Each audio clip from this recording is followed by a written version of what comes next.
ጸበል አለ ጸበሉ ይፈውሳል ሲባል ግር ብለን እንመጣለን። አጥማቂ አለ ሲባል ግር ብለን እንመጣለን። መልካም ነው የእግዚአብሔር ስራ ፈልጋችሁ ስለምትመጡ ችግር የለው። ችግሩ የት ላይ ነው ሲባል ጸበል አለ ፈውስ አለ ከስጋዊ ደዌ ትፈወሳላችሁ። አጥማቂ መጥቷል ሲባል ግር ብሎ የሚመጣው ሰው የነፍስ ፈውስ የሚሆን ወንጌል ይሰበካል ሲባል ግር ብሎ የሚጠፋው ለምን? ከስጋዊ ፈውስ እኮ የነፍስ ፈውስ ይበልጣል። ከስጋዊ ሕማም እኮ የነፍስ ሕማም ይበልጣል። ወንጌልን መማር እኮ በስጋዊ ሕይወታችን ላይ የሚመጣ ነገርን በጠበል ወይም በሌላ የፈውስ መንገድ ከማራቅ የበለጠ ነገር ነው። የዘላለሙ ጉዳይ ወንጌል ሰምቶ ትምህርት ተምሮ የዘላለም ሕይወትን ማግኘት ነው። ከኃጢአት መዳን ነው። ጸበል ተጠምቆ ከስጋዊ ደዌ ተፈውሶ ግር ብሎ ተመልሶ መጥፋት ግር ብሎ ተመልሶ መምጣት ግን ያደጋል። በኢየሱስ ክርስቶስ ዘመን ይሆን ከነበሩ ችግሮች አንዱ ይሄ። ሰዎች ታምራት ያሉ ግር ብለው ይመጣሉ። እንጀራ ይበረክታል ይበላሉ፣ ግር ብለው ይመጣሉ። ጋኔን ወጣ ይባላሉ፣ ግር ብለው ይመጣሉ። ሽባ ተተረተረ ብለው ግር ብለው ይመጣሉ። ለምጻም ነጻ ብለው ይሰበክላቸዋል፣ ግር ብለው ይመጣሉ። ኢየሱስ ክርስቶስ ተአምር የሚያደርገው ማንነቱን እንዲያውቁ ነው፣ ትምህርቱን እንዲሰሙ ነው፣ በእሱ እንዲያምኑ ነው። እነሱ ግን ምን ይፈልጋሉ? በቃ ለምጽ ይነጻል፣ ተመልሶ ወደ ከተማ ይገባል፣ ኃጢአት ውስጥ ይገባል። እንጀራ ይበላል፣ አያስተውልም፣ ተመልሶ ወደዛ ይገባል። ኢየሱስ ክርስቶስ ምን አላለ? የለም የለም እንጀራ ስለበላችሁና ስለጠገባችሁ ነው እንጂ የምትፈልጉኝ እኔን ምልክት ስላያችሁ አይደለም። ምልክት አይታችሁ በእኔ ለማመን እድል ስላገኛችሁ አይደለም። እንጀራ ፈልጋችሁ ነው። የበረከተውን እንጀራ በልታችሁ አሁንም እንጀራ ፈልጋችሁ መጣችሁ። ፈውስ ፈልጋችሁ ነገም ትመጣላችሁ። ሲፈወስ ለማየት ወይም ለመፈወስ ማለት ነው። ደዌ ባይኖርብን እንኳን ሲፈወስ ማየት እንፈልጋለን። የነፍሳችን ደዌ አይታየንም። ትምህርት ሲሰጥ ረጋ ማለት አንችልም። ያደጋል ነው። ኢየሱስ ክርስቶስ ለምን የከለከለው? አንተ ሰው እግዚአብሔር ምሕረት አድርጎልሃል፣ ተፈውሰሃል። ከዚህ በኋላ ዝም በልና ተቀመጥ። ምክንያቱም ጉባኤ ትበትንብኛለህ፣ ትምህርት ታስተጓጉላለህ፣ ወደ ከተማ ገብቼ ሰዎችን መሰብሰብ ማስተማር እንዳልችል ታደርገኛለህ አለ። ሰውየው እያወራ ወጣ። ከዛ በኋላ ኢየሱስ ክርስቶስ ተገልጦ ወደ ከተማ መግባት አልቻለም። ምክንያቱም ጋኔን ያደረበት ሰው ጋኔን ያደረበትን ዘመድ ያለው ሰው እሱ ተሸክሟል። ሽባ ያለበት እሱ ተሸክሟል። ለምጽ ያለበት ሰው ይዞ ይላል። ሁሉም ሰው ፈውስ ፈላጊ የሆነ ትምህርት ተጓጓለ ማለት ነው። አደጋው ምን ሆነ? ጽኑ ተግሳጽ ነው ይሄ። ለነፍሳችን ፈውስ ቅድሚያ እንስጥ፣ ለዘላለማዊ ጉዳይ ቅድሚያ እንስጥ፣ ለኃጢአት ስርየት ቅድሚያ እንስጥ፣ ለወንጌል ለትምህርት ቅድሚያ እንስጥ፣ ለመሰረታዊ ነገር ቅድሚያ እንስጥ፣ ለጾሙ ለጸሎቱ ለሥጋው ደሙ ለእምነቱ ቅድሚያ እንስጥ። ለነፍሳችን የሚሆነውን ነገር ካገኘን የነፍሳችን ፈውስ ሥጋዊ ፈውስን ያመጣል በራሱ። በነፍሳችን ፈውስን የሰጠን እግዚአብሔር በሥጋችን ይፈውሰናል። ነፍሳችን ሳትፈወስ ሥጋችንን ማስፈወስ ከፈለግን ግን ሥጋችን ተፈውሶ ነፍሳችን ሳትፈወስ ተመልሰን እንሄዳለን። እግዚአብሔርን ለሥጋችን ጉዳይ እንፈልገዋለን። ነፍሳችን ግን እንደታመመች እንደተራበች ትቀራለች። ይሄ አደጋ ነው። በማስተዋል እንድንመላለስ እግዚአብሔር ይርዳል። ማስጠንቀቂያው ዋናው ዓላማ ይሄ። ሰውየው ግን ማስጠንቀቂያውን አላከበረም። ስለዚህ ጥሩ ሰው አይደለም። ከፈውሱ በኋላ ጥሩ ነገር አላገኘበትም። ትእዛዙስ ኢየሱስ ክርስቶስ ሁለት ትእዛዛት ነው ያዘዘው። አንዱ ሂደህ ራስን ለካህን አሳይ አለ። ምን ማለት ነው? ሂደህ ራስን ለካህን አሳይ ማለት መጀመሪያ ለምጻም ነበር። ለምጻም ስለሆንክ ለምጽህን ፈትኖ ደጋግሞ አይቶ መርምሮ ከሰው እንድትለይ ለምጻም ነህ ብሎ ያወጀ፣ ከሃይማኖቱ ስርዓት መስዋዕት ከማቅረብ ያከለከለ፣ ከቤተሰብ የለየ፣ ከማህበራዊ ጉዳይ የለየ ካህኑ ነው ያንን ያደረገ። ለምጻም ሰው ለምጽ ሲታይበት መጀመሪያ ወደ ካህን ነው የሚሄደው። በብሉይ ኪዳን ሕግ ነው ስርዓት ነው። ይሄ በሌዋውያን ላይ ያለናቸው ወደ ካህኑ ሄድና ለምጦብኛል እዚህ ቦታ ላይ ይህን ይለዋል፣ ይመረምረዋል። ልክ እንደ ሐኪም ማለት ነው። ይመረምርና 7 ቀን ይለየዋል ከሰው። ከዛ 7 ቀን ሲለየው ለምጹ ወይ እየቀነሰ ይሄዳል፣ እየጎደለ እየጠፋ ይሄዳል፣ ወይ እየጨመረ ይሄዳል። እየቀነሰ ከሄደም ደግሞ 7ኛ ቀን ይዘጋበታል፣ ይጠፋለታል።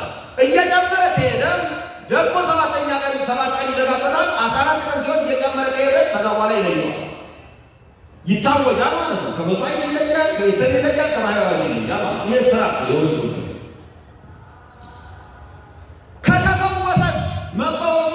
መንጻቱን መርምሮ የሚያጸድቀውና ወደ ሃይማኖቱ ቦታ የሚጨምረው ወደ ማህበረሰቡ ወደ ቤተሰቡ የሚጨምረው ማን ነው? ራሱ ካህኑ።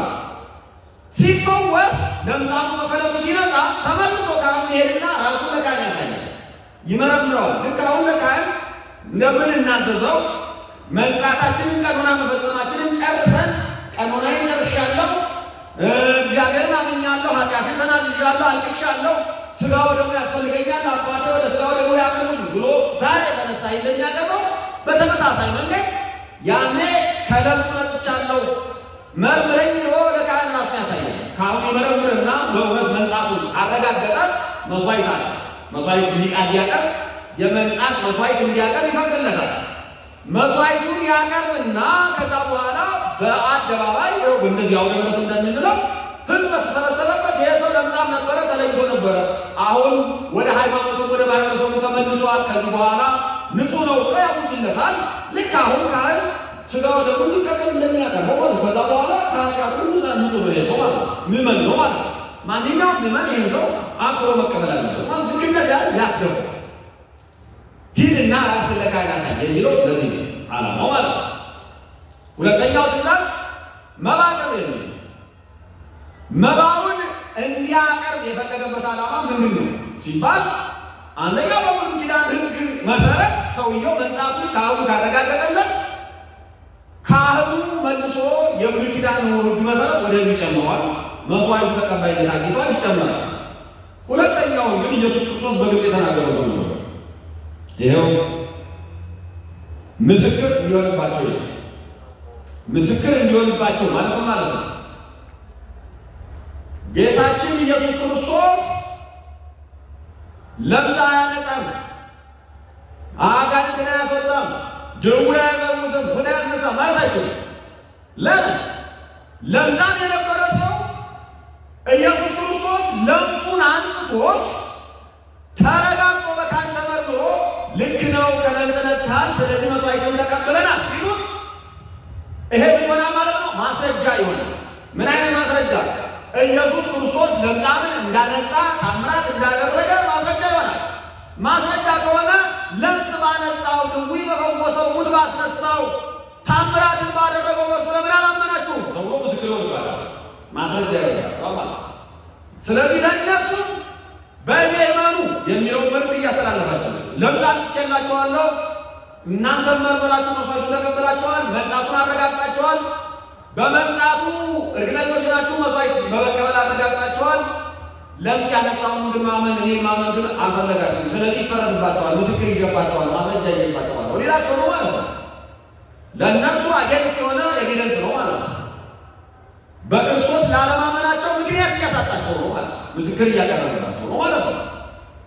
ስለዚህ ቅድመ ፈውስ ለምጻሙ ሰው እንዴት ቀረበ? በምን አይነት ሁኔታ ቀረበ? ምን ይዞስ ቀረበ? የሚለውን መርምረናል። በጣም ጥሩ አቀራረብ የቀረበ በፈውስ ጊዜ ኢየሱስ ክርስቶስ እንዴት መለሰለት፣ እንዴት ፈወሰው ለሚለው አራት ነገሮች ናቸው። በጣም ጥሩ ነው። ከፈውስ በኋላ ግን ማስጠንቀቂያ ተጠበቀ። ማስጠንቀቂያ ብቻ አይደለም። የሚገርመው በወንጌሉ ውስጥ በግልጽ ሰውየው የሆነ ካህን ራሱን ማሳየት እርግጠኞች አይደለም፣ አልተጻፈለም። መባ ማቅረቡም አልተጻፈለም። ኢየሱስ ክርስቶስ ለማንም አትናገር ሲለው መንደር ለመንደር ያወራል። የታዘዘውን አፈረሰ፣ ያልታዘዘውን አታድርግ የተባለውን ነገር እያደረገ ሄደ። በተቃራኒ ነው ይሆኑ ማለት ነው። ከፈውስ በኋላ የሰው ተቃራኒ ነው። ይሄ ምን ይባላል ማለት ነው? በልተው ከጠገቡ በኋላ ምን ይባላል? የሚያበላ እጅን ነካሽ ወጭት ሰባሪ የምንለው አይነት ነው ማለት ነው። ሰው ታምራት ተቀበለ፣ ለመነ፣ በላ፣ ጠገበ፣ ወጭት ሰበረ፣ እጅ ነከሰ።